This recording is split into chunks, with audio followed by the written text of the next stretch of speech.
UPSC civil services examinations అంటే IAS IPS వీటి కోసం ప్రిపేర్ అవ్వడం కోసం సిఎస్బిఎస్ అకాడమీ ఒక కొత్త బ్యాచ్ స్టార్ట్ చేస్తుంది. ఇది ఆన్లైన్లో వినొచ్చు, ఆఫ్లైన్లో వినొచ్చు. ఈ బ్యాచ్ జూలై 17వ తారీఖు నుంచి స్టార్ట్ అవుతుంది. ఇంట్రెస్ట్ ఉన్న వాళ్ళు కాంటాక్ట్ చేయొచ్చు ఈ నెంబర్స్కి. ఈ జూలై మాసానికి కాను పాకిస్తాన్ దేశం యుఎన్ఎస్సి ఐక్యరాజ్య సమితి భద్రతా మండలికి ప్రెసిడెంట్ అయింది. యుఎన్ఎస్సి యుఎన్లో ఉన్న బాడీస్లో కల్లా పవర్ఫుల్ బాడీ అన్నమాట. ఈ పవర్ఫుల్ బాడీకి పాకిస్తాన్ ఈ నెల పాటు ఎజెండా సెట్ చేయనుంది. అంటే ఈ విషయంలో ఇండియా కాస్త గుబుల్గానే ఉందని చెప్పొచ్చు. ఎందుకంటే రీసెంట్గానే ఇండియా పాకిస్తాన్ మధ్య టెన్షన్స్ ఎస్కలేట్ అయినాయి. పహల్గామ్ టెర్రర్ అటాక్, దానిలో 26 మంది చనిపోవటం, ఆ తర్వాత ఆపరేషన్ సింధూర్, మే 10వ తారీఖున తాత్కాలికంగా సీజ్ ఫైర్ కుదరటం, ఇవన్నీ ఎపిసోడ్స్ అయిన తర్వాత కొన్ని వారాల్లోనే యుఎన్ఎస్సికి పాకిస్తాన్ తాత్కాలికంగా ప్రెసిడెంట్ అవడం అనమాట. జనరల్గా పాకిస్తాన్ ఏ దేశమైనా సరే నాన్ పర్మనెంట్ మెంబర్షిప్ 2 years ఉంటుంది. 8th టైం పాకిస్తాన్ యుఎన్ఎస్సిలో నాన్ పర్మనెంట్ మెంబర్గా చేస్తుంది. 2013 తర్వాత ఇదే తొలిసారి అనమాట. పాకిస్తాన్ యొక్క నాన్ పర్మనెంట్ మెంబర్షిప్ యుఎన్ఎస్సిలో జనవరి 2025 నుంచి 2026 డిసెంబర్ 31 వరకు ఉంటుంది అనమాట. ఈ 2 years లో పాకిస్తాన్ కీలక పాత్ర పోషిస్తుంది యుఎన్ఎస్సిలో. మనందరూ తెలుసు యుఎన్ఎస్సి యుఎన్లోనే కాస్త పవర్ఫుల్ బాడీ ఏంటి యుఎన్ఎస్సి. ఈ నెల మొత్తం కూడా పాకిస్తాన్ యుఎన్ఎస్సికి రకరకాల అంశాల్లో ఎజెండా సెట్ చేయబోతుంది.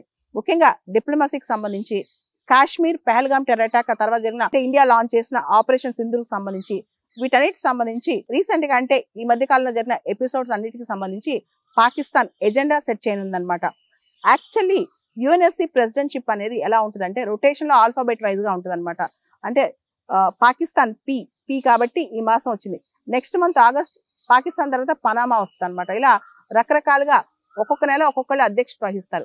ఇది ఓన్లీ ప్రొసీజరల్ ఆపరేషనల్ అయినా సరే యుఎన్ఎస్సిలో ఈ నెల మొత్తం ఎజెండా సెట్ చేయడంలో, రకరకాల పాలసీస్ ని ఇన్ఫ్లుయెన్స్ చేయడంలో ఇవన్నీ పాత్ర పాకిస్తాన్ పోషించనుంది.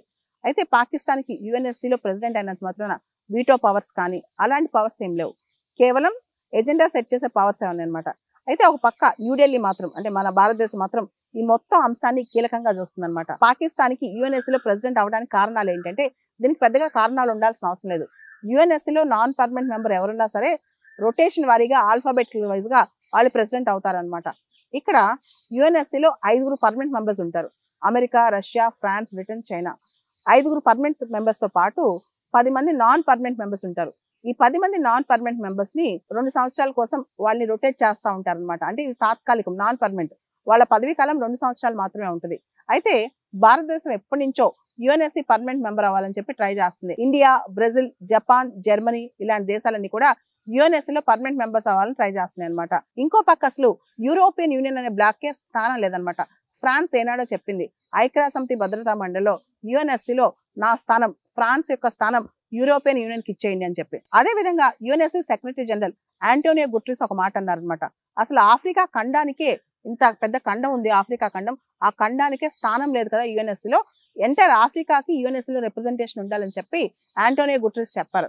ఇలా చాలా మంది చాలా క్యాండిడేట్స్ ని సపోర్ట్ చేస్తున్నారు. ఐక్యరాజ్య సమితి భద్రతా మండలిలో శాశ్వత సభ్యత్వం ఎక్స్పాండ్ అవ్వాలంటే ఎవరైతే P5 ఉన్నారో permanent 5 countries America, Russia, France, Britain, China, వాళ్ళు దీన్ని అప్రూవ్ చేయాలన్నమాట. కేవలం ఈ 5 కంట్రీస్ కి వీటో పవర్స్ ఉన్నాయి. సో యుఎన్ఎస్సికి తాత్కాలికంగా పాకిస్తాన్ ప్రెసిడెంట్ అయినా సరే అది ఓన్లీ ప్రొసీజరల్ ఆపరేషన్లే. పాకిస్తాన్ పెద్ద పవర్సే ఉండవు. P5 కంట్రీసే పవర్ఫుల్ అనమాట. ఏ ఎజెండా సెట్ చేసినా సరే P5 కంట్రీస్ చిన్న వీటో పెట్టేస్తే, P5 కంట్రీలో ఏ కంట్రీ అయినా వీటో అని చెప్పేస్తే మొత్తం అంతా అయిపోద్ది అనమాట. కాబట్టి మనం భయపడాల్సిన అవసరం లేదు. పాకిస్తాన్ తాత్కాలికంగా ప్రెసిడెంట్ అయినా సరే. అయితే పాకిస్తాన్ ఈ జూలై నెలలో ఓఐసికి సంబంధించి, ఓఐసి అంటే ఆర్గనైజేషన్ ఆఫ్ ఇస్లామిక్ కంట్రీస్, వీటికి సంబంధించి ఒక యుఎన్ఎస్సిలో ఒక మీటింగ్ హోస్ట్ చేయనుంది. ఇది పాకిస్తాన్ ఆధ్వర్యంలో జరుగుతుంది. అదేవిధంగా ఆపరేషన్ సింధుకు సంబంధించిన అంశాలు కూడా చర్చలోకి తెచ్చే అవకాశం ఉంది పాకిస్తాన్. సో ఇవన్నీ ఇండియా కాస్త జాగ్రత్తగా గమనిస్తుంది.